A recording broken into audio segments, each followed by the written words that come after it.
po yung mga nagtatanong doon sa Kongreso ay walang magtanong. Baka mag-backfire yung tanong eh. Baka sangkot silang lahat doon. Baka mag-backfire po yung tanong ko. So, ito mga kabanat, itong si Congressman Marcolita, mayroong kunting pasaring sa Quadcom na yan. No? Na parang ang Quadcom ay binuo para sa kapakanan ng iilan lamang. No? Parang, imbaga, in short, mayroon lang pinupuntaryang ilang mga tao, kaya binuo itong Quadcom. Parang, ano ba? Parang yung dating binuo ni Cory Aquino, yung paghahabol sa yaman ng mga Marcos, parang ganun lang, exclusive lang. Ganun din, parang lumalabas na itong Quadcom ay yun nga, ang pinupuntarya lamang yung masabi natin, gamitin natin, parang yung mga Duterte lamang, no? Parang ginamit lang ganun. Kasi ngayon mainit yung mga Duterte. Gusto pa nga may mga balita na itong si Sara ay gusto daw ipa-impeach, no? Parang parang ginagawa na ng kumbaga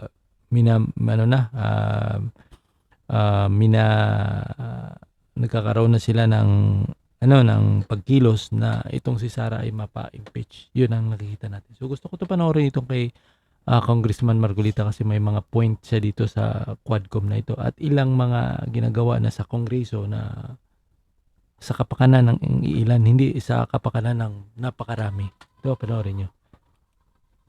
Yun nung sabi nila ang Luzon ay mukhang isang linggong makulimlim. Hindi po sumikat ng araw, Kong. Antindi, ang mahaba itong yung enteng hanggang ngayon, Nelson, di ba? Mukhang wala tayong naramdamang sikat ng araw sa nakalipas po na 7 araw. Ayun nga, Jen, Kong, pati ang Pangulo ay nagtataka. Dahil bakit binaha yung ibang lugar, lalo niya dyan sa Rizal, na hindi naman dati binabaha, ha? Kagaya na lang nung Antipolo. Di ba? Antipolo tsaka yung Taytay ba, Tanay? Yung Antipolo, mataas na nga yun Kaya kanina po sa situational briefing sa Antipolo, ay tinanong ho ng Pangulo, bakit nga nagbaha dyan sa Antipolo, sa Rizal?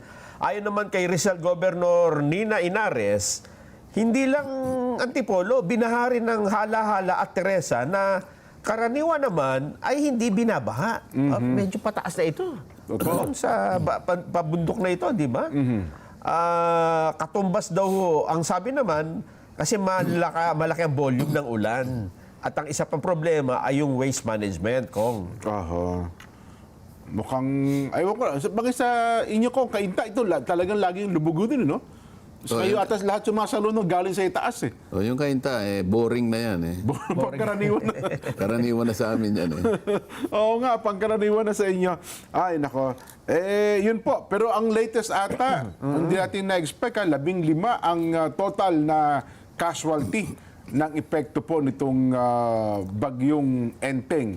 At wala pa tayong reported ukol sa casualty, sa damage naman ng property, infrastructure at saka mga agricultural products. Ayaw mo bang yan ng Jen? Yan ang pasadahan ng Quadcom, yung tungkol sa baha? Dapat yan. Walang bago dyan, Kong. Di ba, Jen? Kinalaki na nga natin yan Alam nyo bakit hindi nila ayaw nilang pasadahan yan? Kasi isa sa yan, alam nyo, kapag yung maiipit kasi yung issue dyan sa ating Pangulo Kasi dyan, nakaraang press briefing kasi yung tawag nun, yung SONA ay minisyon ni President Bongbong Marcos na umabot ng 5,500 na yung flood control. Inyet wala pa lang, umbaga hindi rin nag-work, no? Nakita nyo, puro baha ngayon ang nangyari. Kaya ayaw ng Quadcom kasi parang sa tingin ko naman yung Quadcom ay parang gusto lang talaga itumba itong mga Duterte. Na dapat tingnan nila kung bakit hindi lang baha Kong Yung ragasa ba ng tubig, apakalakas. Tika, ikaw nga nagsabi, kung yung dating hindi dinadat na ng baha, katulad ng Antipolo, mga matataas na lugar, Nako. Hala-Hala, at saka yung Teresa. Hindi ba makatwiran lang na yan ang pasadahan ng Quadcom? Hindi controversial yan, Kong? Parang hindi po type nila yan? Ikaw naman. ibig mo bang sabihin kapag ikaw ay nasalanta ng baha, Opo. hindi apektado ang pamilya mo? Well, apektado rin po. Pero... Ilang karapatan ang maaring Oho. nawala sa akin? Halimbawa, yung karapatang kumain dahil nawala yung aking, nilubog yung aking pananim eh. Mga ari-arian, no? Yung karapatan kong pumasok sa eskwela. Lubog yung eskwela eh. Bagay. Pati gamit ko nawala. Kayo na ko, pinapanood ko yung tanong nyo tungkol sa Commission on Human Rights, ha? Isang araw ata yun. Tungkol sa red tagging. Di ba? May karapatang pantao na nawawala. Bakit anya... Ninamin nila, di ba? O, yun na nga. Yun na nga Hindi, po ang ibig po. ko sabihin, kung ang baha ay talagang nakaka-apekto Oo. sa napakaraming tao at naapektuhan ng karamihang bahagi ng ating pamumuhay, Opo. inaakala ko na pasadahan.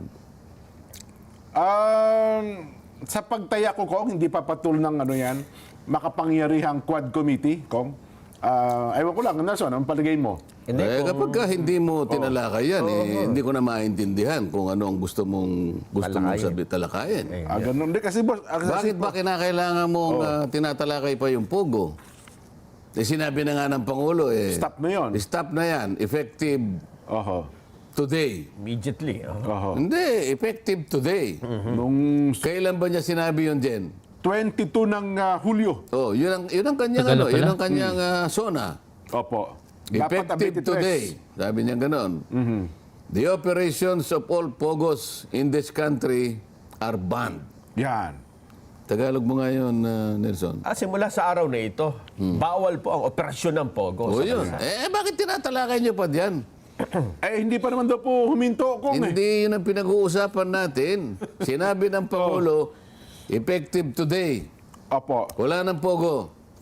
Ayoko na yan. Ba't ba pinipilit pa ninyong buksan ang pag-uusap tungkol dyan? Tinapos na nga ng Pangulo yan. Ang baha, Oho. ang napakarami pong sinalanta. Ang dami pong naapektuhan yan. Nako, kasi Bakit Kong... tayo ninyo? Kasi kung pagka tinalakay niyo po yan, siyempre patatawag niyo ang DPWH. Makakalkal ngayon ang maraming pondo ng DPWH na hindi na-google at yung iba naman ay hindi malaman kung saan ginugol, Kong. Na magagawa natin. Talaga naman ganun dapat mangyari ron. Baka ho yung mga nagtatanong doon sa Kongreso ay walang magtanong. Baka mag-backfire yung tanong eh. Baka sangkot silang lahat doon. Baka mag-backfire po yung tanong, Kong. Di ba? Pagka ganun, Backfire talaga. pagka ganun, magkakaroon ng pagdududa ang mamamayan. Anong Ang ibig ba ninyo Opo. sabihin kanya, hindi nyo uusisain ng baaging yan, samantalang yan ang napakalaking nagbibigay ng perwiso sa ating buhay. Bagay, totoo kayo dyan, Kong. Ano ha? Ibig mo sabihin ba, may pagpapatuloy natin ang normal na buhay kung nakalubog po kami ng baha hanggang ngayon? Hindi po ba ninyo iisipin na yan ang kauna-unahan at yan ang priority na dapat pakialaman nyo? Oho. Sa bawat tag-ulan na lang, ganito pong nangyayari. Hindi na po ba pwedeng magbago ito? Baka naman po dahil ang inyo naman pong ginagawa ay para sa taong bayan. Unahin na po ninyo ito. Yun lang naman ang punto. Sa kabatiran po at kapakinabangan ng higit na nakararami sana, Kong, maganda pong pag-usapan yan. Kasi nationwide ho yan eh. Pero again, Baka naman kontraktor ka dyan, kaya ayaw mong... maapektuhan po yung mga negosyo namin dyan, Kong. Maapektuhan po. Yan ang sinasabi ko sa inyo. Kaya diba? pala atubili kayo eh. Kaya naman pala alumpihit kayo. inilalagay ko yung sarili ko sa miyembro ng Quadcom, Kong. Oo. Baka hindi ho maging appealing sa amin yung sinasuggest ninyo. Pero iniisip mo ba na hindi nagtatanong, maaring nag-iisip ang mga taong bayan? Oho. Saan ba ikapapunta yan? Bakit ba? Bumababa ba ang presyo ng bilihin, lalong-lalo na po ang pagkain sa kakahiring po ninyo niyan? Oho. Yan po ba yung priority ninyo? Ay mukhang sa report kong bumaba naman daw po, naging 3.3 ang ano yan, inflation Inflation natin. nung Agosto. Sa Agosto kong. Baka epekto po ng Quadcom yun, hearing. Diba? I-connecta mo, yan ang ibig ko sabihin. Ganun ho ba? Oo. Totoo ba? Ang dapat na magsabi niya sa akin, Oo. yung mga asawa ninyo, na yung pamamalengke nila, ganun nga nangyari. Pagka hindi naman ganun, hindi totoo yun kung sabi niya, paano ngayon? Sinong paniniwalaan ko dyan? Hindi ho, malabong ano yan, Kong. Oh, baka sa papel, totoo yan. Lalo ito ngayon ko, itong hawak kong balita. Ano yan? 90 million flood control project sa Arayat. Nasira ulit. Nako. Kontakin nyo ito, kung ito pag-uusapan, sino nagpondo? 90 million pala ito, flood control project sa may bahagi ng Arayat, Pampanga. Sira? Arayat, Opo. kanino distrito yan? Hindi ko po alam. Hindi ko po alam kung kaninong distrito Yan ang ito. sinasabi ko sa inyo eh. Hindi Oo. kasi kung suggestion nyo po sa baha, mantakin nyo, accountability, human rights, ano yun, dangerous drugs. Ano pa ba yung pangatlong komite? Public order and safety ata, Kong, ano ha? Public order and safety, public accounts. Public accounts, human rights. Ayun, yung apat na yun, Kong. Apat nga eh. Walang ano po yung sa baha eh. Hindi sakop ng Quad Committee eh. So yan mga kabanati, natin dyan. Sa tingin ko, kaya hindi yan na tinatalakay yung issue patungkol sa baha.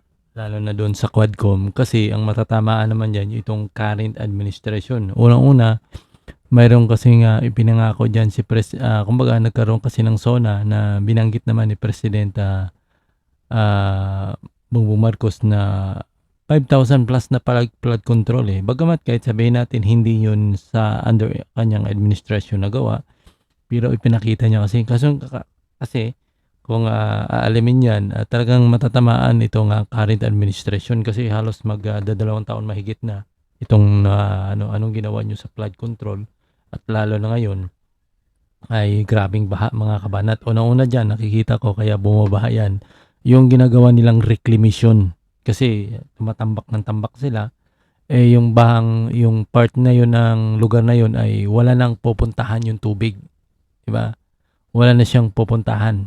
Kaya yung yung baha, halimbawa nagkasalubong yung high tide saka ulan, yung tubig ay pumupunta doon at wala nang pupuntahan. Yung mga dati mo nataka ka, ngayong dati na hindi binabaha ay binabaha dahil nga sa wala nang pupuntahan yung tubig. Dahil yan sa kakatambak sa dagat.